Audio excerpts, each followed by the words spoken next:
앉아주시기 바랍니다. 우리가 지난 시간에 아내들아 남편에게 복종하라. 하나님은 우리의 영원한 남편, 진실한 남편. 이 시간적인 의미는 아니죠. 단순히 영원이란 말은 변함이 없다는 뜻이죠. 하나님은 변함이 없습니다. 우리는 변하는데 복종이라는 건 그 하나님의 사랑을 내가 마음에 받아들이는 거고, 그 마음에 받아들인 증거는 우리 마음의 기쁨과 즐거움과 희망이 넘치는 거죠. 하나님은 우리를 이렇게 남편에게 복종하는 사람으로, 그 남편 대신 하나님 때문에 기뻐하고 즐거워하고 희망을 갖는 사람으로 우리를 인도하시겠다는 언약이 담겨 있다고 그랬습니다. 세상을 살면서 가정보다 소중한 게 없고, 또 가정은 우리에게 하나님을 보이시는 하나님의 최고의 선물이죠.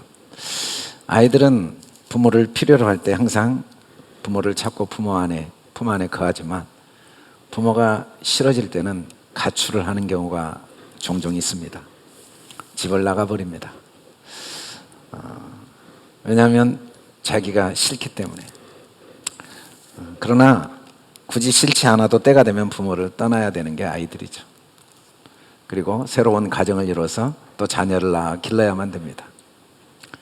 그러나 부모는 자녀가 필요할 때만 필요한 게 아니고, 부모에게 자녀가 필요 없을 때도 부모는 자녀를 필요로 합니다. 사실 부모는 자녀를 영원히 필요로 하죠.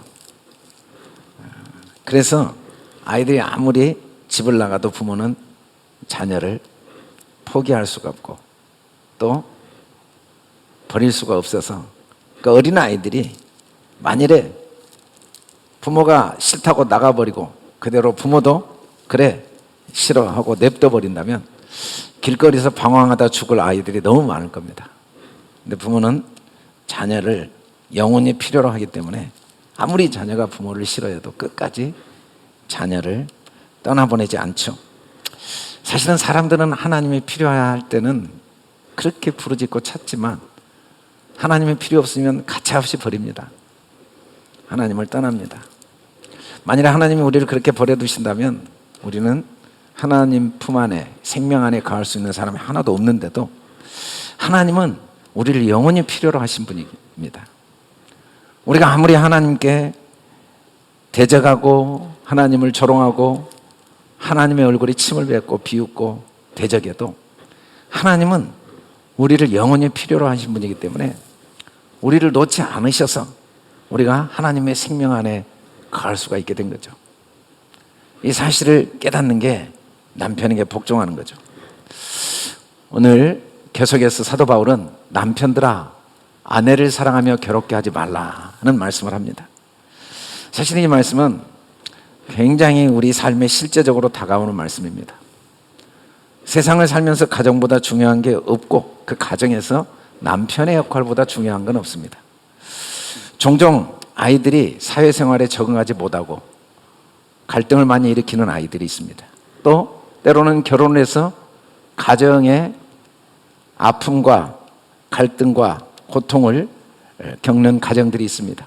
대부분 그 원인을 가정사역자들이나 또는 사회학자들이나 심리학자들의 공통된 의견은, 어릴 때 아버지가 엄마에게 함부로 한 모습을 보고 자란 아이들이 무의식 속에 깊이 배어있는 낮은 자존감과 상처 때문에 사회에서도 적응하지 못하거나 갈등을 일으키고 결혼해서 또 자기 아내를 괴롭히는 대물림을 하게 된다는 이야기를 누구나 다 합니다. 그래서 남편이 아내를 사랑하고 괴롭히지 않는다는 사실이 이 세상을 살아가면서 얼마나 중요한가는 말하지 않아도 경험을 통해 너무 뼈저리게 느끼는 거죠. 만일에 남편이 아내를 사랑하는 모습을 보고 자랐다면 아이들은 그 심령이 건강하고 사회 관계도 원만하고 또 결혼을 해서 자기 아내를 사랑하고 괴롭히지 않을 수 있겠지만, 그러지 않는 경우는 자기도 사회생활에 많은 문제를 일으킬 뿐 아니라 결혼해서 또 다른 악순환의 고리를 계속 한다는 이야기를 모두가 이야기하고 있습니다. 그래서 남편들과 남편들이 아내를 사랑하고 괴롭히지 않아야 된다는 사실보다 중요한 건 없다고 말해도 과언이 아닙니다. 그러나 성경이 우리에게 이걸 말하기 위해서 이 말씀을 하고 있는 건 절대로 아닙니다. 이 남편 이야기, 지금 아내 이야기를 바울이 골로새서 복음을 이야기하면서 이 말씀을 우리에게 주는 이유는 우리에게 복음을 이야기하고자 함이지 이 이야기를 하고자 함이 아니라는 걸 계속 말하고 있습니다. 복음은 하나님이 우리에게 허락하신 삶의 현장을 통해서 정확히 이해됩니다. 물론 성경에 복음이 기록되어 있지만 이 기록된 글자가 우리에게 경험되어지고 이해되어지기 위해서는 현장이 필요하죠. 그 현장은 복음을 설명하기 위한 하나님의 선물입니다. 그 중에 남편은 아담의 모형이라고 분명히 말합니다. 아담의 이 남편은 아담이고 아담은 그리스도의 모형이다. 그리스도 오실자의 모형이다.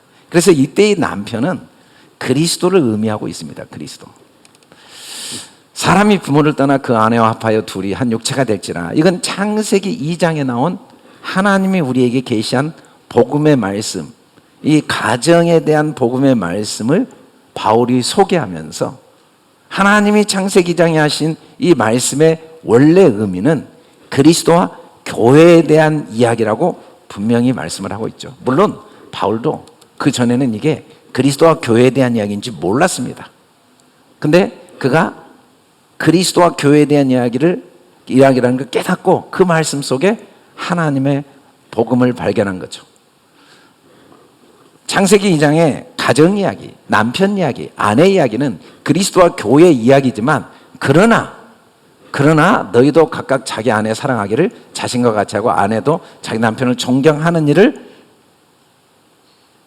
소홀히 하거나 또 그게 의미 없다는 건 아닙니다.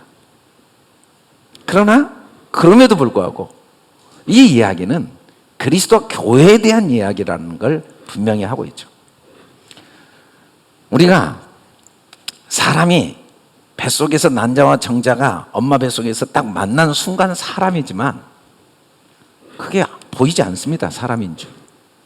요즘은 초음파로 이제 몇 주가 지나면 그 뱃속의 아이도 볼 수가 있습니다.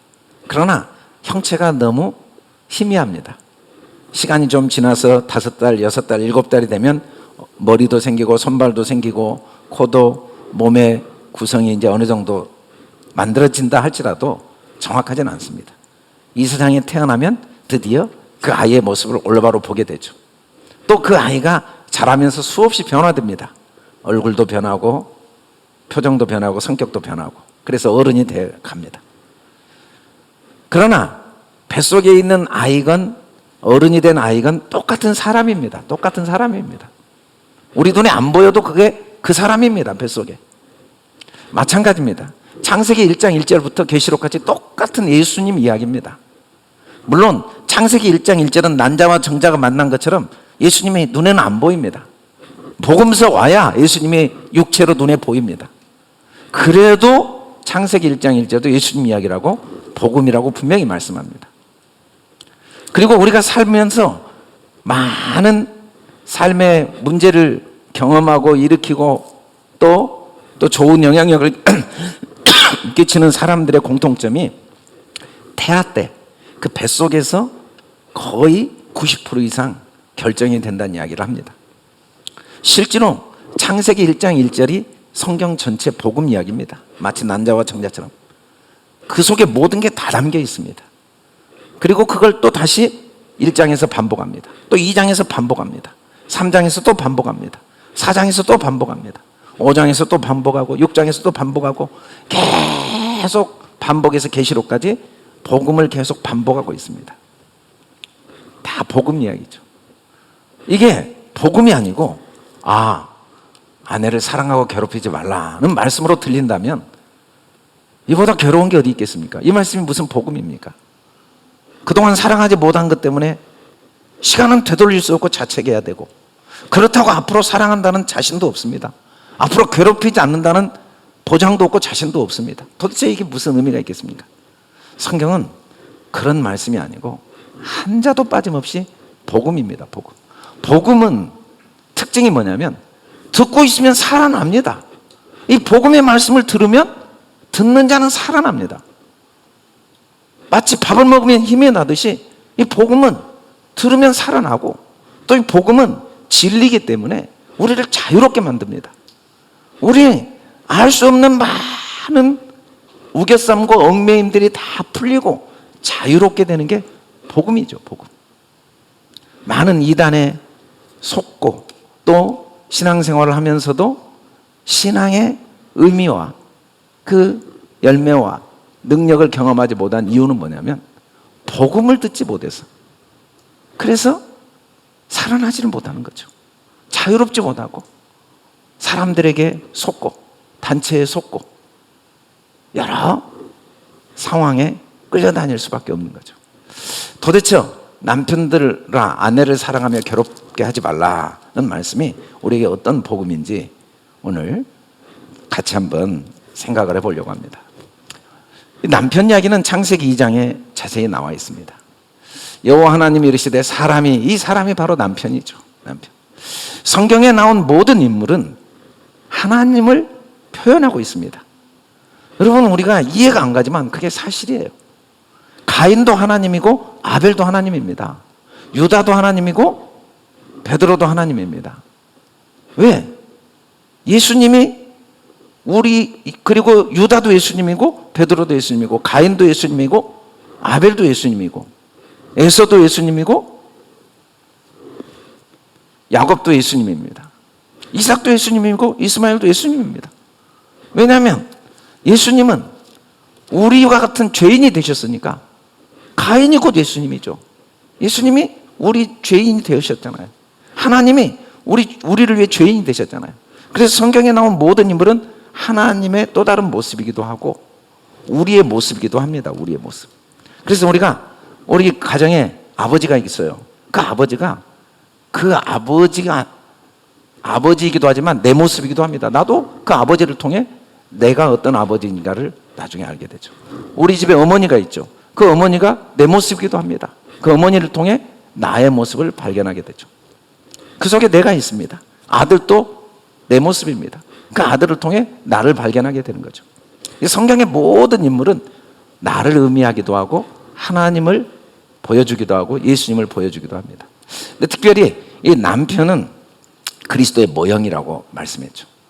근데 이 남편의 특징이 뭐냐면 혼자 사는 게 좋지 않다라고 분명히 말씀을 해요. 이때 혼자는 어떤 요즘 결혼 안 하고 독신으로 사는 의미는 절대 아닙니다. 이때 혼자라는 히브리어 레바도는 부분이 좋지 않다라는 게 로토브 불가능하다는 의미입니다. 하나님은 분리가 불가능한 분이다. 남편은 분리가 불가능합니다. 여러분, 이 세상에 우리가 독채하는 게 좋은 사람도 많이 있어서 결혼 안 하는 사람 많아요. 그래서 만일에 이걸 실제로 가정 이야기로만 본다면 맞을 수도 있고 틀릴 수도 있어요. 어떤 사람은 결혼하는 게 좋기도 하지만 어떤 사람은 결혼 안 하는 게 진짜 좋거든요. 그런 의미에서 사람이 남자가 혼자 사는 게 좋지 않다라는 말씀을 지금 현재 눈에 보이는 현상만 이야기한다면 이 말씀은 맞을 수도 있고 틀릴 수도 있죠. 말씀은 진리이기 때문에 영원히 맞아야 되거든요. 근데 이 말씀의 원래 의미는 뭐냐면 하나님, 그리스도, 남편은 분리가 불가능한 분이다. 성경에 보면 그 뜻의 비밀이 우리에게 그리스도를 통해 나타나는데 그 비밀이 뭐냐면 하나님의 경륜. 하나님의 경륜은 하나님이 영원부터 영원까지 가지고 계신 궁극적인 계획. 그게 딱 한 가지인데 그리스도 안에서 우리와 통일. 이때 이 통일이 하나입니다. 하나. 우리와 그리스도 안에서 하나님이 하나 되게 하려는 계획. 이게 성경 전체에 소개되어 있는 하나님의 계획 뜻입니다. 왜냐하면 하나님은 분리가 불가능한 분이시기 때문에. 분리가 불가능해요. 우리는 하나님 없이 살 수 있다고 착각하지만 하나님 없으면 우리가 생명도 없습니다. 그러나 우리만 하나님 없이 살 수 없는 게 아니라 하나님도 우리 없이는 살 수 없는 거죠. 하나님도 우리가 없으면 거할 곳이 없습니다. 왜? 우리가 하나님의 전이에요. 우리가 있어야 하나님도 계시는 거죠.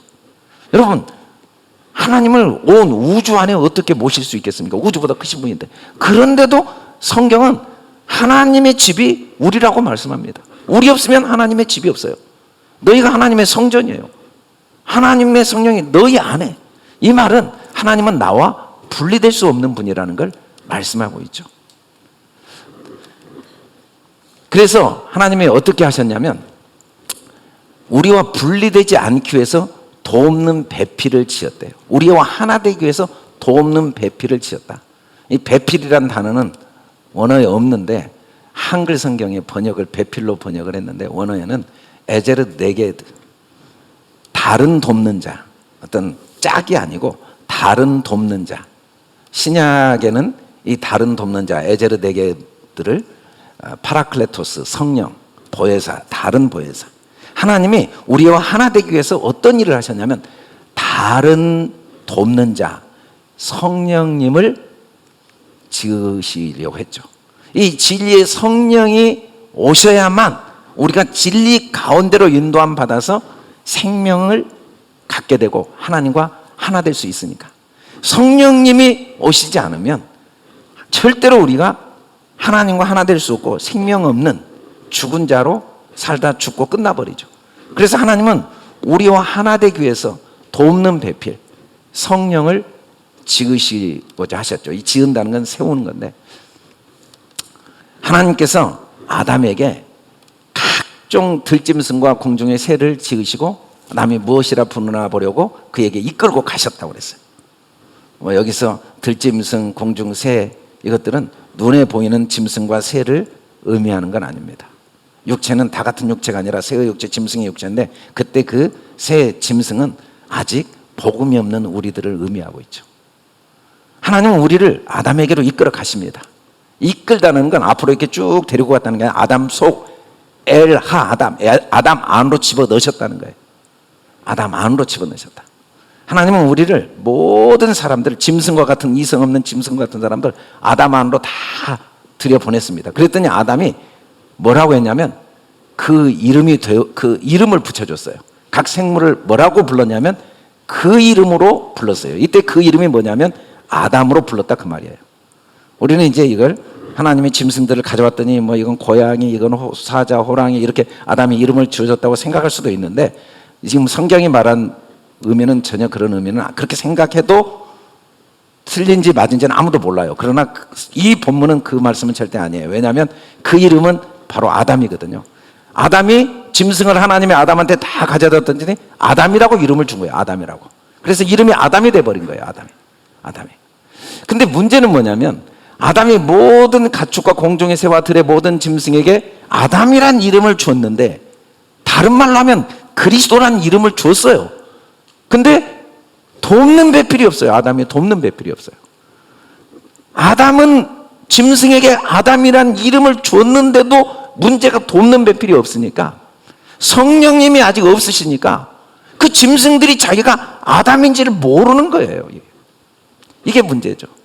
내가 하나님은 그리스도 안에서 이미 십자가에서 나를 위해 죽으시고 그리스도 안에서 나에게 그의 부활하심으로 새 생명을 주셨어요. 이미 내가 죄인 됐을 때, 내가 원수 되었을 때 그 안에서 나를 그리스도로 만드셨어요. 그래서 우리가 그리스도인이 이미 되어져 있는데도 문제는 나는 몰라요. 나는 왜 내가 모르냐면 돕는 배필이 없어. 성령이 없으시니까.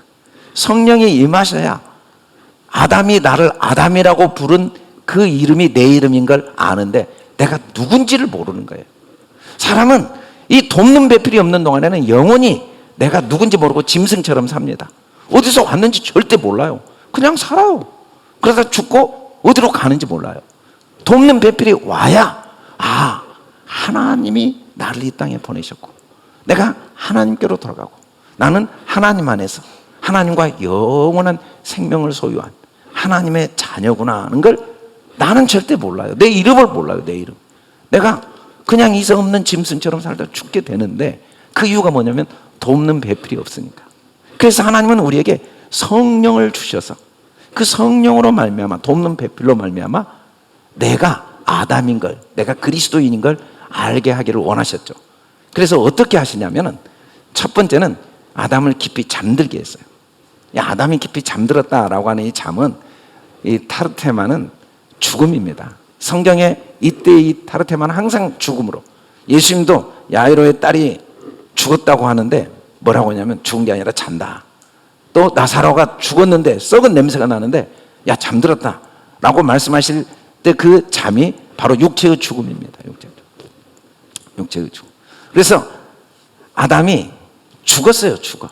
깊이 잠들었다는 거예요. 그리스도가 죽으셔야 우리를 하나님과 하나 되게 하는 성령님이 세워지니까 깊이 잠들게 하고 갈빗대 하나를 취했어요. 갈빗대. 이 갈빗대가 수십 개인데 그 갈빗대 중에 한 개를 취했다는 의미는 절대 아닙니다. 이 갈빗대 째라는 구약 성경에 한 40번 나오는데 갈빗대라고 번역된 건 창세기 2장밖에 없어요. 이 째라는 늑골이죠. 휘장. 이 늑골. 이 늑골은 사람이 누워서 하나도 움직이지 않고 다 멈추고 있어도 늑골은 움직여요. 왜냐하면 이 늑골은 심장을, 허파를 밀어서 호흡을 하게 하니까. 늑골이 상해버리면 호흡이 안 됩니다. 늑골이 안 움직이면 호흡이 안 돼서 죽어야 돼요. 그래서 이 갈빗대는 숨결을 의미하기도 하고 또 구약 성경에는 휘장이에요. 휘장. 근데 이 휘장이 뭐냐면 사실은 하나님과 우리를 가로막고 있는 모든 그 현상들이 휘장입니다. 그래서 성막은 박해의 휘장, 휘장 안에 언약궤가 있죠. 그래서 이 휘장은 하나님과 우리를 가로막고 있는 죄를 의미하기도 합니다. 그리고 하나라는 말은 갈빗대 여러 개 중에 하나가 아니라 이 에하드는 분리될 수 없는 하나이기 때문에 갈빗대 하나를 취했다 이 말은 아담 생명을 취했다 그 말입니다. 아담 숨결, 아담 생명을 취해서 살로 대신 채웠다라고 했는데 그 휘장은 예수님의 육체를 죽이신 걸 의미하죠. 그래서 이 갈빗대 하나를 취했다는 건 예수님의 육체를 죽이심으로써 뭘로 했냐면 살로 대신 채웠다. 하나를 취하고라는 말이 예수님을 값을 주고 그 말이에요. 값을 주고 살로 대신 채웠다. 이 살이 뭡니까? 휘장이 찢어져 버리고 그리고 그 육체가 우리 죄값을 완전히 지불하신 상태입니다. 넘겨주던데 그래서 우리를 위해 자신을 희생 제물로 하나님께 완전히 드리신 예수 그리스도의 모습이죠. 그리스도가 이렇게 하시니까 어떤 일이 일어나냐면 여자가 만들어졌어요. 여자가. 이슈야 바나라는 말이 여자가 세워졌다. 단을 세우듯이 이 성령님이 우리에게 임할 수가 있게 된 거죠. 거기서 성령님이 어떻게 오시냐면 내가 실상을 말하노니 이 실상은 뭐 실제적인 상황이 아니라 진리를 말하노니 내가 떠나가는 것이 내 갈빗대가 취해져서 살로 채워지는 것이 내가 죽는 것이 너희에게 유익이니 내가 떠나가지 아니하면 보혜사 돕는 배필 다른 돕는 자가 너희에게 오시지 아니할 것이요 내가 가야 너희에게 다른 배필 돕는 자가 오게 되죠. 이 돕는 자가 와야 성령이 우리에게 임하셔야 우리가 내가 누구인지 알게 되고 하나님의 생명을 소유하게 되고 그리고 하나님과 하나 되는 삶을 살 수 있으니까 남편이신 그리스도께서 자기 생명을 희생하심으로써 자기를 죽이심으로써 아내인 보혜사 성령님을 우리에게 보내셔서 우리를 하나님과 하나 하나님의 생명 안에서 하나님과 하나 되게 하시는 일을 하셨다는 겁니다. 그래서 이 아담이 뭐라고 이야기하냐면 이는 내 뼈 중에 뼈요 살 중에 살이라. 이걸 남자에게 취하였은즉 여자라 부르리라. 남자와 여자 이슈는 네가 나고 내가 너다라는 의미거든요. 그래서 예수님이 성령님을 뭐라고 하냐면 내 이름으로 오실 성령이라고 하죠. 내 이름으로 오실 성령. 그 성령님, 이 성령님이 예수님의 죽으심을 통해 우리에게 오시는 게 뼈 중에 뼈요 살 중에 살입니다. 뼈 중에 뼈. 뭐 뼈 중에 뼈란 말이 뭐 뼈가 여러 개 중에 뭐 다른 뼈가 있다는 게 아니라 이 뼈 에잼이란 말이 원래 실체, 본질, 기둥이라는 말이거든요. 뼈 중에 뼈이란 말은 이게 진짜 진리 중에 진리다. 이게 진리 중에 진리예요. 내가 아버지께로부터 너에게 보낼 보혜사, 곧 아버지께로부터 나오시는 진리의 성령이 오실 때 그가 나를 증언하실 것이다.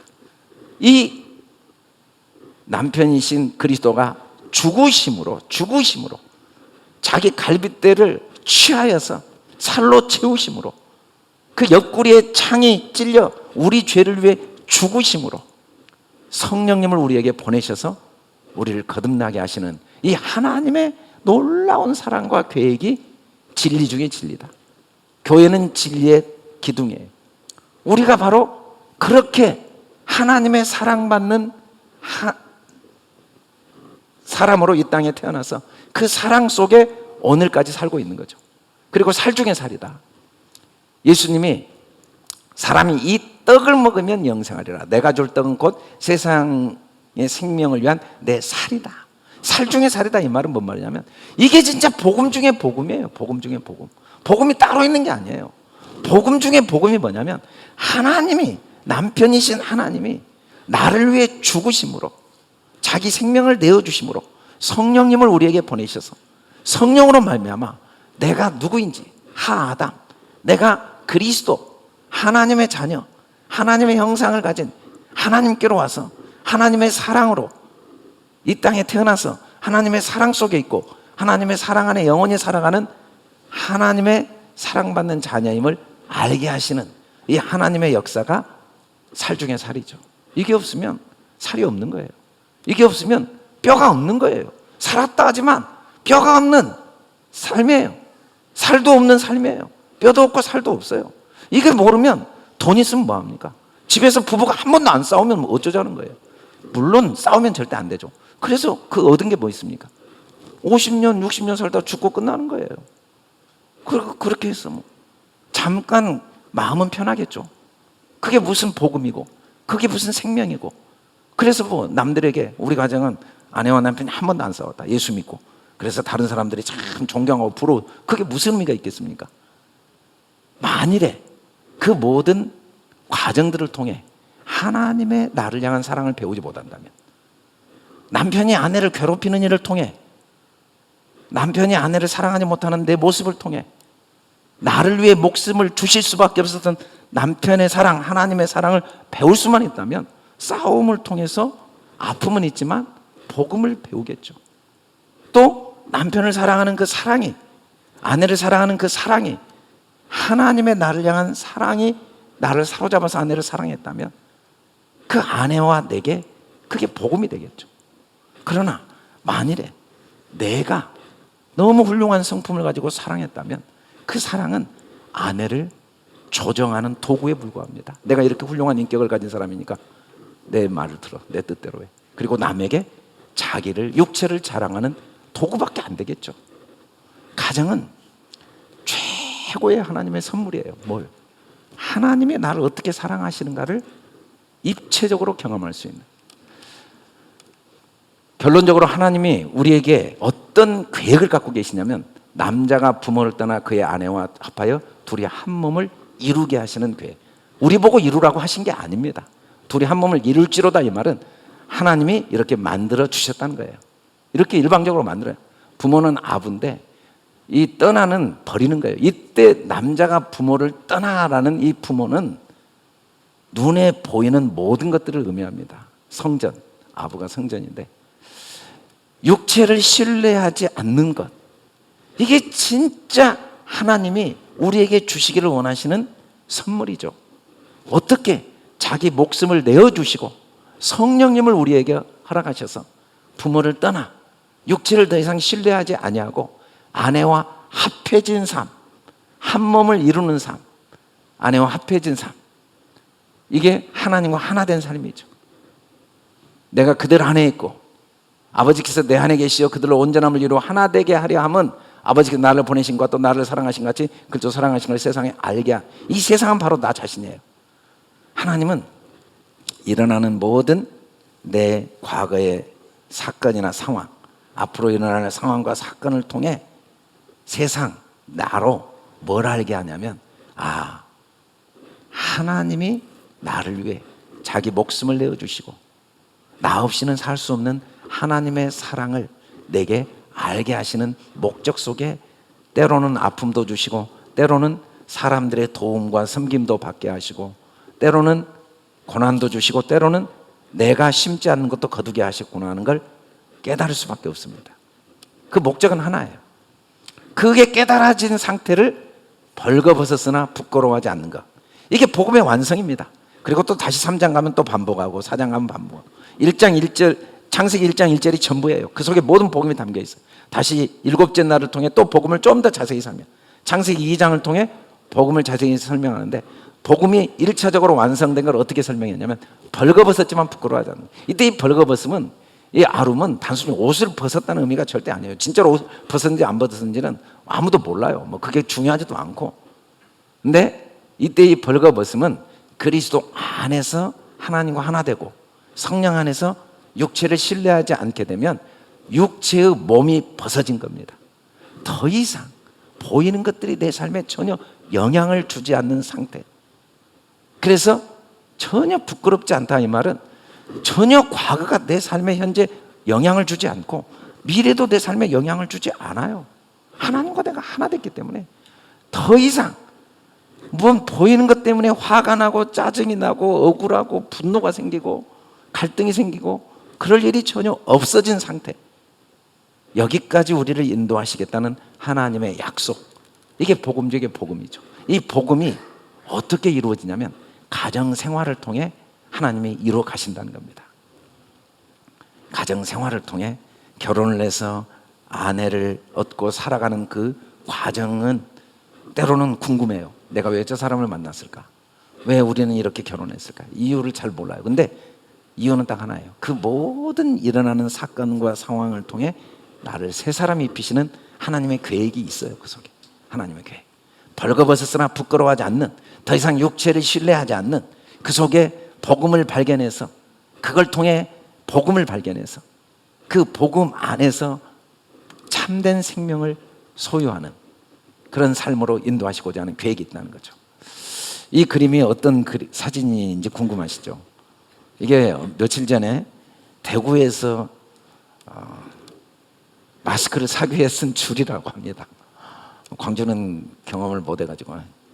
근데 이 사진을 보고 뭐 7시간인가 기다렸다는데 이 사진을 보고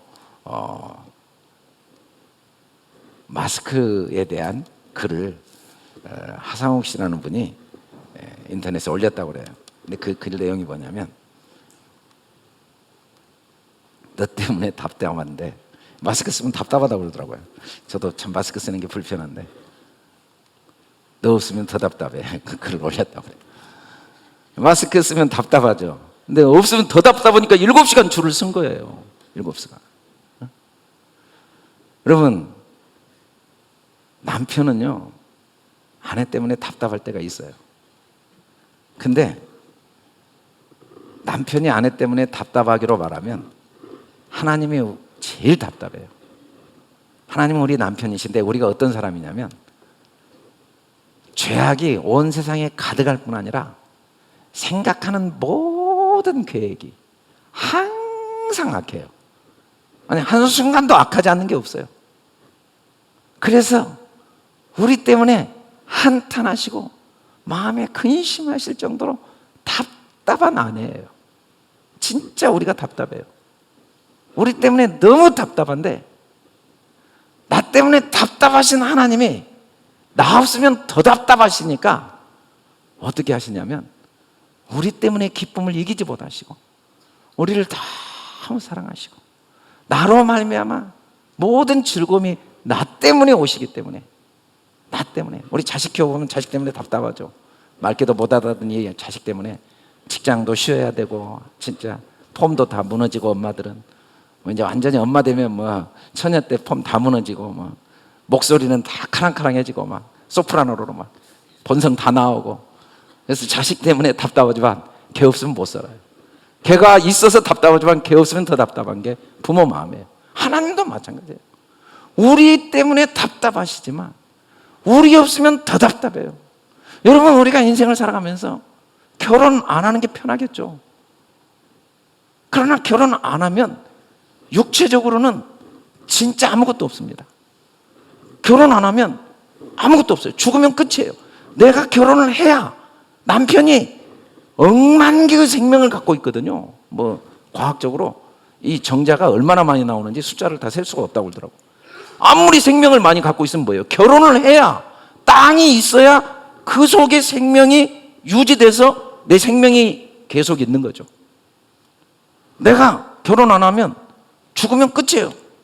근데 결혼을 해야 내 생명이 계속 이어져서 내가 있는 거죠. 내가 결혼 안 하면 내가 있는지 없는지 아무도 몰라요. 그냥 내가 죽으면 끝나요. 내가 결혼을 하면 나는 영원히 있는 거예요. 왜? 내 자녀는 자기 스스로 있을 수가 없었거든요. 나 때문에 있는 거죠.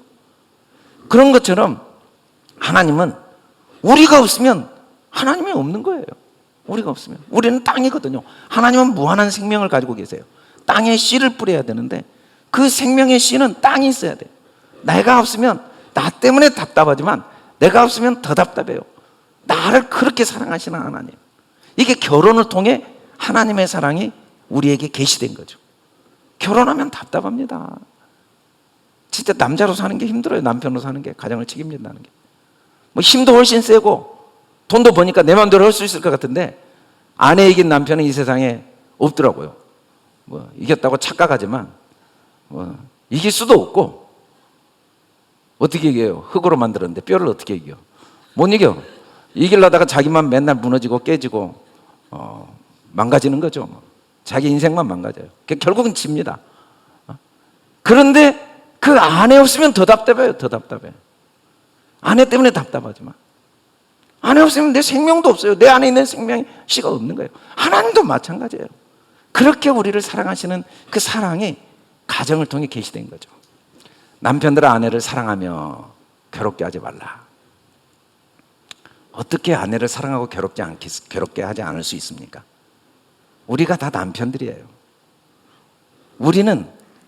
우리가 아담이에요. 여자건 남자건 또 다른 아담이에요. 우리는.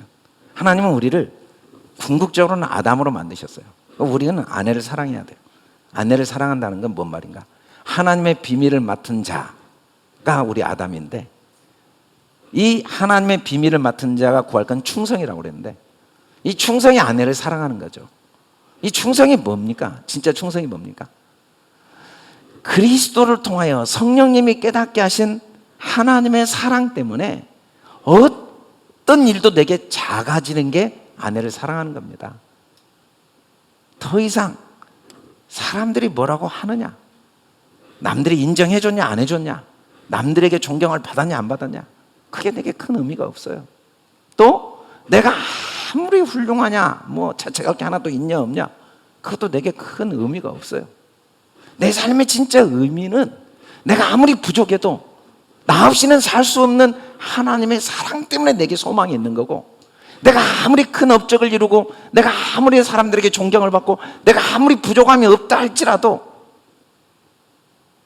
나를 위해 죽으신 주님, 그 사랑 때문에 내가 소망이 있는 거지, 하나님이 내게 주신 그 많은 부와 명예와 권력 때문에 소망을 갖지 않는 상태, 그게 진짜 아내를 사랑하는 겁니다. 그게 진짜 성령님을 근심케 하지 않는 거죠. 아내를 괴롭게 하지 말라라고 했는데, 이 괴롭게 하는 이유가 성경에 뭐라고 나오냐면 더러운 귀신 때문이라고 그래요. 이 더러운 귀신이 다 뭐냐면 육신의 생각이 더러운 겁니다. 아, 난 돈 없어, 돈 있어, 나는 잘생겼어, 못생겼어, 나는 능력 있어, 능력 없어, 내 뜻대로 돼, 안 돼, 일이 좋아, 안 좋아, 이게 다 더러운 말들이에요. 이게 귀신들이거든요. 이 귀신들이 나를 그렇게 남을 괴롭히게 합니다. 이 사람을 쇠사슬로 묶으려고 그랬는데 묶어지지가 않고 온갖 사람을 다 괴롭혀요. 근데 진짜 이유가 뭐냐면 자기 몸을 해치고 있으니까. 사울이 왕이었지만 이 더러운 귀신이 들리니까 스스로를 괴롭혔어요. 자기를 괴롭히니까 이제는 다윗도 죽이려고 했어요. 여러분, 사람은 오래 가까이 있다 보면 오늘 에펠탑 효과처럼 자기와 똑같이 느끼게 됩니다. 부모는 오래 같이 있다 보면 자식이 자기와 똑같이 느껴져요. 부부는 오래 같이 살다 보면 남편은 아내를 자기처럼 느끼고 아내는 남편을 자기처럼 느껴요. 그래서 오래 같이 있는, 가까이 지내다 보면 상대방을 내게 대하듯이 대할 수밖에 없습니다. 그래서 이 더러운 귀신 들린 사람의 공통점은 자기를 괴롭히는 사람이에요. 그래서 반드시 남을 괴롭혀요. 왜? 자기에게 대하듯이 대하니까. 누구한테? 가까운 사람한테. 멀리 있는 사람한테는 안 그래요. 뭐니까? 자기와 다르다고 생각해가지고 자기에게 대하듯이 안 대해요. 근데 가까이 있는 사람에게는 반드시 자기에게 대하듯이 대해요. 그래서 남을 비웃고 남에게 함부로 말하는 사람은 남에게 그렇게 있는 게 아니에요. 귀신이 그 사람을 사로잡고 있어가지고 자기를 괴롭히는 사람이거든요. 자기를 괴롭히는 사람이에요. 자기를 괴롭히니까 아내를 괴롭히는 거죠. 남편을 괴롭히고 남들을 자꾸 비난하고 화를 내고 자기를 괴롭히니까 자기. 근데 하나님은 이런 우리를 위하여 자기 생명을 주시고 성령님을 우리에게 주셨어요. 성령님이 오셔서 하는 일이 뭐냐면 우리로 애언을 하고 환상을 보고 꿈을 꾸게 하시는데 그 애언과 환상과 꿈이 뭐냐면 결코 정죄함이 없다. 아무것도 정죄하지 마라. 하나님이 너를 모든 일 속에 너를 향한 하나님의 사랑이 있다. 혹시 네가 형들에 의해서 노예로 끌려갔냐? 혹시 말도 안 되는 억울한 일을 당해서 감옥에 갇혔냐? 혹시 사람들이 너를 돌로 때려서 돌에 맞아 죽게 되냐? 아무 걱정하지 마라. 그 모든 일에도 너를 향한 내 사랑이 담겨 있다. 이게 성령님이 하시는 일입니다. 예수님이 십자가에 죽으시면서 우리를 향한 하나님의 사랑을 확증하셨고 성령님이 계속해서 우리에게 말씀하세요. 계속 이 성경 어디를 읽어도 성령의 음성으로 듣기 시작하면 복음 아닌 게 없어요. 그래서 남편들아 아내를 사랑하며 괴롭게 하지 말라. 이 말씀이 나를 향한 하나님의 복음으로 들리는 거예요. 성령의 음성으로 들리는 거예요. 성령의 음성. 나보고 그동안 아내 괴롭혔던 거 회개하라. 앞으로는 괴롭히지 말라. 그 말로 들린 게 아니라 나는 지난날 아내를 함부로 대했고 앞으로도 함부로 대할 수밖에 없는 연약함이 있음에도 불구하고 하나님의 남편 되심으로 나를 어떻게 사랑하셨는가를 깨닫게 하시고 이 사건을 통해 그 은혜를 누리도록 도우시는 복음의 말씀이죠. 복음의 말씀. 그래서 아내를 괴롭게 하지 말라 이 말은 성령을 근심케 하지 않고 더러운 말 입 밖에 내지 않고 선한 말 어떤 경우에도 하나님이 나를 사랑하신다. 나 때문에 답답해 하시지만 나 때문에 근심하고 슬퍼하시지만 그러나 나 없으면 더 답답해 하시고 나 아니면은 기쁨도 없고 즐거움도 없고 춤도 없으시고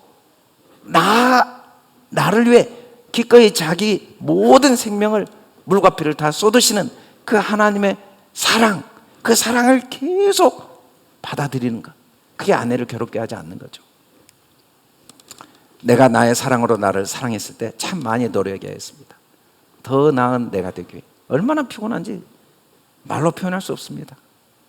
나도 훌륭한 사람 되고 싶은데 내가 나를 사랑하고 내가 나를 존중하려고 하면 끊임없이 노력해야 되기 때문에 피곤합니다. 내가 나의 사랑으로 남편을 사랑했을 때 참 많이 울어야 했습니다. 왜 그렇게 사랑했냐면 내 남편을 나의 사람으로 만들기 위해서 그랬거든요. 다른 이유가 아니에요. 내가 이렇게 사랑하는 이유는 내 생각대로 내 뜻대로 움직여주기 위해서. 내가 나의 사랑으로 아들을 사랑했을 때 참 많이 화를 내야 했습니다. 왜 그렇게 아들을 사랑했냐면 내 사랑으로 잘 키워야 된다는 욕심 때문에. 이놈이 잘 자라줘야 내가 행복하고 이놈이 행복해야 내가 편하고 이놈이 남들에게 존경받아야 나도 마음이 기쁘니까. 그래서 내 사랑으로 사랑할 때 참 화를 많이 내. 내가 내 사랑으로 이웃을 사랑할 때 참 많이 참아야 했습니다. 그들을 사랑해야 된다는 이유 때문에. 이제는 하나님의 사랑으로 사랑합니다. 더 큰 사랑으로 사랑을 하니 사랑하는 일이 쉬워졌습니다. 사랑하는 일이 기쁨이 됩니다. 사랑하는 일이 감사가 됩니다. 하나님은 우리의 삶의 모든 환경, 특별히 가정을 통해 계속해서 나를 향한 하나님의 사랑이 깨달아지고 하나님의 사랑이 부음받고 그 하나님의 사랑이 나를 강권해서 그 사랑으로 인해 내가 남편이 되어 나를 괴롭히지 않고 나를 사랑하고 내가 아내가 되어 나를 복종하고, 그래서 내 안에 그리스도가 주인이 되어서 내 힘이 아니고 내 사랑이 아니고 그리스도의 사랑으로 내 아내를 괴롭히지 않고 사랑하며, 내가 만난 모든 사람을 사랑해서 내 사랑이 아니라 하나님의 사랑이 나를 통해 전달되어 또 다른 생명을 잉태시키고 함께 생명이 풍성해지고 성령 안에서 함께 생명을 누리는 그 복된 삶을 살도록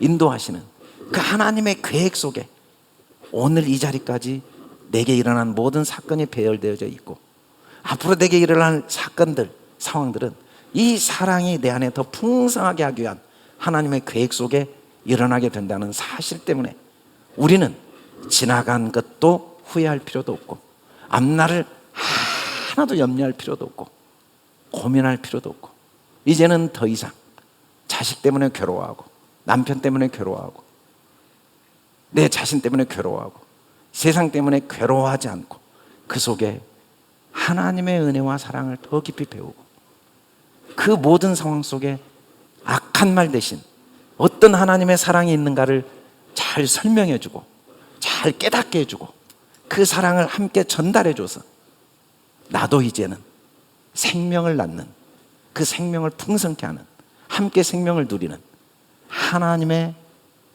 대리자, 하나님의 권속, 하나님의 영광을 누리게 하는 그 하나님의 계획 속에 우리가 오늘 이 자리에 서 있음을 믿으시길 주의 이름으로 축원합니다. 이 확신, 이 진리, 이 진리의 기둥 안에 저와 여러분이 이 한 주도 승리할 수 있기를 주님의 이름으로 축원합니다. 우리 다 같이 일어나 선포하시겠습니다. 할렐루야. 시작. 온 땅에 그리스도의 향기를, 천국을 경험하고 천국을 전파하자. 예수님의 평강과 감사로 마음을 주장하라. 미소로 인사하며 대화로 칭찬하자. 그리스도로 새롭게 하시는 하나님, 복종하게 하시는 하나님, 괴롭지 않고 사랑하게 하시는 하나님, 주야로 말씀을 읊조리자. 나도 전도왕이다. 아멘.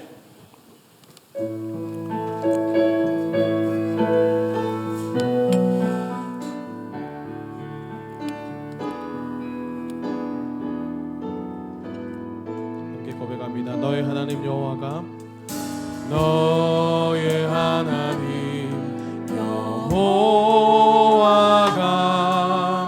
너희 가운데 계시니 그는 구원을 베푸실, 그는 구원을 베푸